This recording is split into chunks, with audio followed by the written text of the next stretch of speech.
जब हम फ़तेहपुर में ट्रांसफ़र होके आए तो मुझे याद है कि पापा कैसे सामान बाँध के और ट्रेन में एक बोगी मिलती थी, जिसमें पुलिस वाले अपना सामान लेके जा सकते थे। तो वो स्टेशन याद है, मैं माँ के साथ बैठी थी बेंच में और पापा और भाई हेल्प करके उस कंपार्टमेंट में अपना सामान रख रहे थे। उसी में उनका एक अम्ब्रेला नीचे गिर गया था और ट्रेन छूटने वाली थी। लेकिन क्योंकि उनका फ़ेवरेट था तो वो नीचे उतर गए। माँ चिल्ला भी रही थी, कुछ हो जाएगा, ट्रेन चालू हो जाएगी, आप वापस आ जाओ ऊपर। तो जल्दी से वो लेके आ गए थे। तो ये कुछ यादें हैं जो मेरे बचपन की। फिर हम पहुँचे उस शहर में, तो हमें तुरंत कोई क्वार्टर नहीं मिला था। एक गैरेज टाइप का रूम था, सिंगल बड़ा रूम था।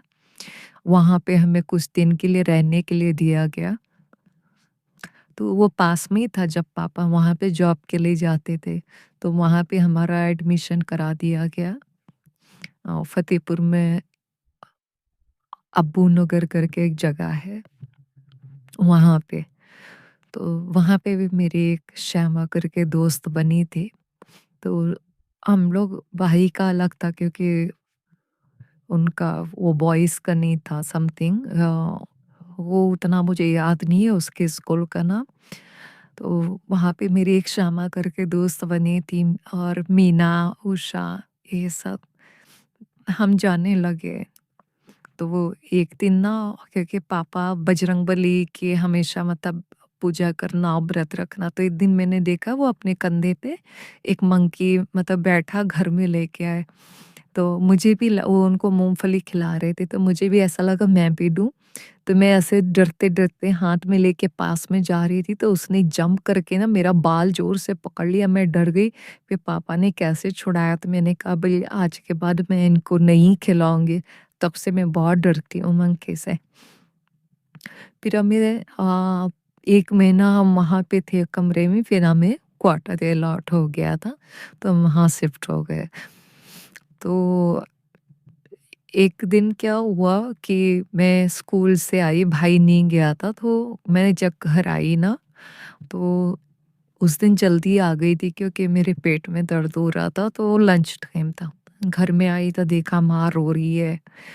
पूरा किचन में जो खाना माँ ने बनाया था वो पूरा किचन टूटा-फूटा है, पूरा खाना नीचे पड़ा हुआ था और माँ का हाथ ना एक बहुत सूज गया था। तो बताया कि जाके पापा को बता दो जल्दी इधर आने के लिए। तो मैंने कहा कि क्या हुआ मम्मी? तो भाई ने पता नहीं क्या बात हो गई थी, गुस्से वाला तो था ही। तो एक कोई डंडा था मोटा, उठा के उसने माँ के ऊपर हाथ उठा दिया था। तो बस पापा आए और बोला मैं ऐसे लड़के, नालायक लड़के को कभी घर में घुसने नहीं दूँगा। वो डर के मारे वहाँ से कहीं चला गया था अपने दोस्त के पास में। जब रात हो गई तो वो लौटा। अब माँ का दिल है ना, चाहे बेटा कितना भी बुरा हो लेकिन वो दिल से नहीं उतार सकती। तो वो घर के बाहर चक्कर लगा रहा था, माफ़ कर दो गलती हो गई। काफ़ी देर तक पापा नहीं ले रहे थे, फिर माँ ने बोला जाने दो बच्चा है अपना, फिर उसको लिया। तो उसी दिन से मैंने कहा था कि ये सब चीज़ें मत करो, फ़र्क पड़ता है हमारी पढ़ाई पे और हमें तकलीफ़ होती है, जो घर का माहौल शांत नहीं रहता है। तो कैसे भी करके फिर माँ से काई कर के माँ का हाथ ठीक हुआ फिर से, क्योंकि उस टाइम चूल्हे पे खाना बनता था। वापस से चूल्हा बनाया, सब कुछ। तो उस दिन फिर हम लोग वो लैया गट्टा होता है ना, वो रखा था, चना रखा था भुने हुए, तो वो हमने खाया था क्योंकि खाना तो पूरा ही फेंक दिया था। फिर माँ का हाथ ठीक नहीं था तो पापा ने आके खाना बनाया। ऐसे-ऐसे करके वहाँ हम फ़तेहपुर में 3 साल रहे और वहाँ से फिर हमारा ट्रांसफ़र इलाहाबाद हो गया था, नैनी। तो वहाँ गए तो जो सुल्तानपुर में मेरी सहेली थी ना सरला, पता चला कि उनका ट्रांसफ़र भी वहाँ पे होके आया है। तो हम लोग राधा रमण स्कूल था वहाँ पे उनका एडमिशन था, तो मैंने देखा जहाँ हमें क्वार्टर मिला था वहाँ से जा रही थी, तो बोला आप और इधर, फिर हमारा भी एडमिशन वहाँ पे हुआ। तो वहाँ पे 8th में हुआ था मेरा, तो वहाँ पे हम लोग सब साथ में जाने लगे।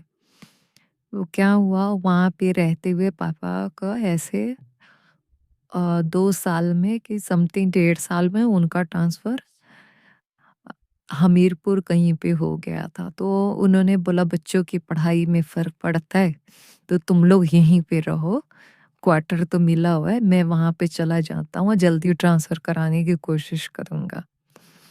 तो अ, पापा वहाँ चले गए और मैं, भाई और माँ वहाँ रह गए, तो हम अपना कंटिन्यू स्कूल कर रहे थे। तो वहाँ पे मेरे मतलब फ़तेहपुर में मेरी बुआ की लड़कियाँ काफ़ी, मतलब 6 बहनें हैं वो, कज़िन सिस्टर। तो उनमें 2 लड़कियों की शादी वहाँ हुई थी। तो एक दिन मम्मी की तबीयत बहुत ख़राब हो गई, तो बोली बेटा तुम फ़तेहपुर चली जाओ, और मैं लाइफ़ में कभी भी ट्रेन से अकेले ट्रैवल नहीं किया था। तो मैंने कहा क्या करूँ अम्मा? तो बोले ऐसे-ऐसे करके, तो वो मेरा लाइफ़ का पहले था कि मैं एक रिक्शा के अंकल को बोली अंकल मुझे इलाहाबाद स्टेशन उतार दो। फिर वहाँ से मैंने टिकट कटाया और फ़तेहपुर ट्रेन पूछा कौन-सी जाती है? तो सिंपल कपड़े पहने थे। हाँ, और मम्मी बोली किसी का कुछ खाना नहीं और कुछ लेना नहीं और किसी की बातों में नहीं आना, और वहाँ जाओ और अपनी सिस्टर को लेके आओ, उनके हस्बैंड को। बहुत ज़्यादा तबीयत खराब हुई थी, बोले पापा को बताएँगे, क्योंकि उस टाइम फ़ोन का सिस्टम हमें समझ नहीं था, तो लेटर भी जाने में 4-5 दिन तो लग जाते थे। तो मैं वहाँ फ़तेहपुर में उतरी, फिर रिक्शा पकड़ा और गई मैं उनके घर में। मैंने कहा मम्मी इस तरह तबीयत खराब हो गई है और आपको बुलाया है। तो सिस्टर बोली कि मतलब वो बच्चा होने वाला था उनको, तो वो बोली मैं नहीं आ सकूँगी, हम जीजा जी को लेके जाओ। तो जीजा जी बोले चलो बेटा मैं चलता हूँ साथ में। ऐसे में एक जेंट्स के होने की भी बहुत ज़रूरत है। तो वो साथ में आए। तो मतलब हम लोग इलाहाबाद से रिक्शे में आए थे।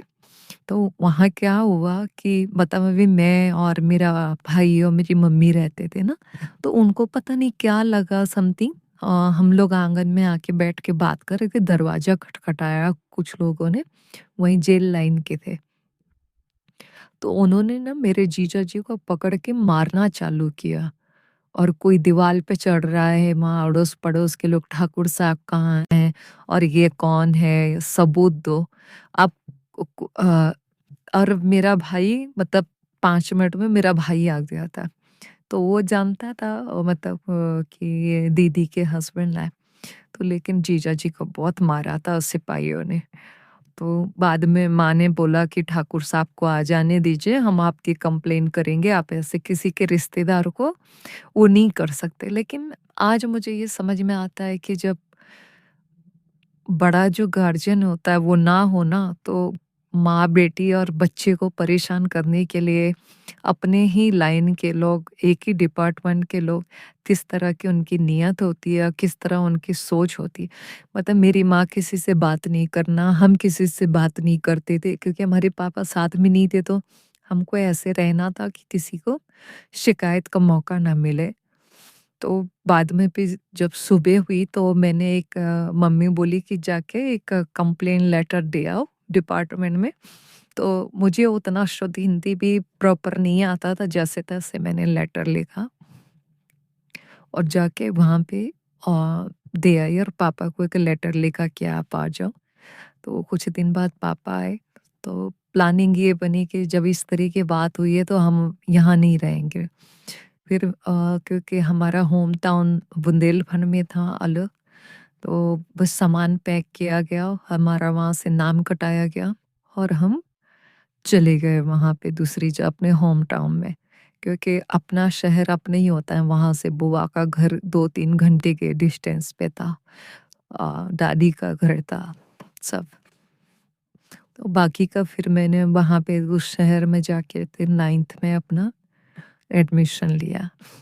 तो वहाँ पे भी हम गाँव नहीं गए थे क्योंकि भाई को गाँव नहीं जाना था, उसे गाँव नहीं अच्छा लगता था। तो हम शहर में किराए के मकान लेके और पापा हमें शिफ्ट करके फिर वो अपने जॉब पे चले गए थे, हमीरपुर। हम रह रहे थे वहाँ पे।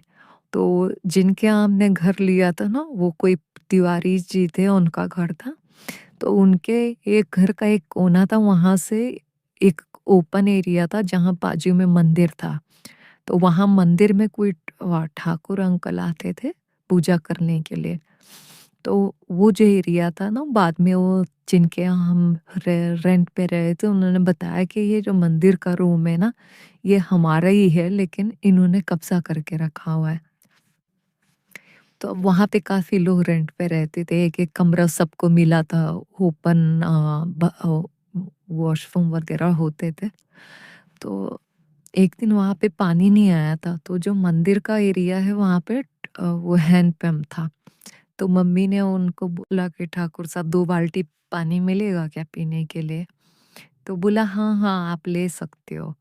तो फिर मम्मी ने वो पकड़ा दिया था उन्होंने बाल्टी भर के, क्योंकि वो बाउंड्री थी थोड़ी 2 फुट 3 फुट की, तो मम्मी क्रॉस नहीं कर सकती थी और शायद तिवारी जी को बुरा भी लग जाता कि क्यों हमारे दुश्मन से पानी माँगा जा रहा है, हेल्प माँगी जा रही है।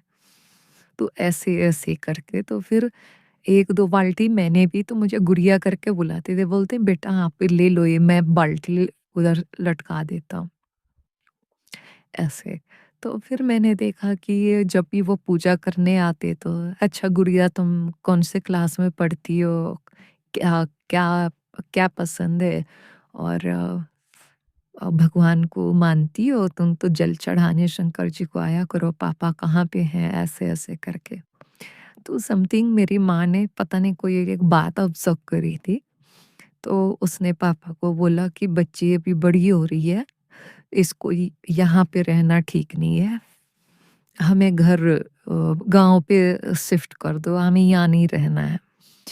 तो पापा ने बोला ठीक है, मैं नेक्स्ट शाम आऊँगा तो फिर देखता हूँ। तो एक बार पापा आए थे तो वही अंकल जो मेरे चाचा ने उनके साथ में किया था, उनके 68 बीघा ज़मीन धोखे से हड़प ली थी। क्योंकि भांजियों की शादी में तो पापा जाते थे, जल्दी जो भी उनको लड़कियों की शादी में देते हैं, उतना तो मैं नहीं समझती थी। लेकिन बहुत उदास थे, उनको लगता था कि बच्चों के लिए जो भी है, क्योंकि बँटवारा हुआ था तो उनके भाई को जितना मिलना था उनको, इनको, और ये उनकी एक बहन थी मेरी बुआ यानी, तो उनकी शादी उसी गाँव में ही हुई थी और दादी का घर अलग था, बुआ का अलग था। और चाचा 2 किलोमीटर दूर पे रहते थे। तो जब पापा जॉब में थे, वो गाँव गए ही नहीं, और वो क्यों इतनी बड़ी ज़मीन दे देंगे जबकि उनके 2 बच्चे हैं। और हर पेरेंट्स सोचता है कि मेरे बच्चों की अमानत है, कल के दिन शादी-ब्याह करना है, कुछ काम कराना है लड़के को। तो बहुत अपसेट थे, उनको बहुत उदास मैंने देखा, कई बार देखा, तब मैं समझ नहीं पाती थी कि कभी-कभी पापा की आँखों में आँसू आ जाते थे। सडनली जब वो छुट्टी पे आए थे तो ऐसे ही माँ से बात करते हुए रात को, तो हम लोग सो गए थे, मैंने देखा मेरे पापा बहुत फूट-फूट के, मैंने उनको लाइफ में पहली बार रोते हुए देखा। बोलते कैसे लाइफ होगी, कैसे हम बच्चों की ज़िंदगी सँवारेंगे। वो ज़मीन 68 बीघा बहुत मैटर करता है। आज मैं समझ पा रही हूँ कि आज भी वहाँ पे 1 बीघा समथिंग क्या होता है, उसकी 27 लाख रुपए कीमत है। तो वो हड़प ली थी, तो माँ ने बोला जाने दो, दुश्मनी के मोल लेंगे तो कहीं बच्चों के ऊपर ना वार हो जाए, क्योंकि उनके यहाँ सब लोग बंदूक ले लेके चलने वाले लोग ना, उनको फ़र्क नहीं पड़ता था कि किसी के ऊपर हाथ उठा दो जेल हो जाएगी, क्योंकि भाई प्रधान है, गाँव के प्रधान है, तो उनका रुतबा था। उनके लिए माँ ने बताया था कि उन्होंने 3 शादियाँ की हैं और तीनों चाची बोल लो, वो सब एक ही साथ घर में रहते थे। माँ कभी मुझे मिलाया नहीं है, खाली सुना था मैंने। फिर हमने सब रिश्ते नाते ख़त्म कर लिए। इसके बाद कंटिन्यू बने रहिएगा। मैं इस आगे भी ये कंटिन्यू करूँगी।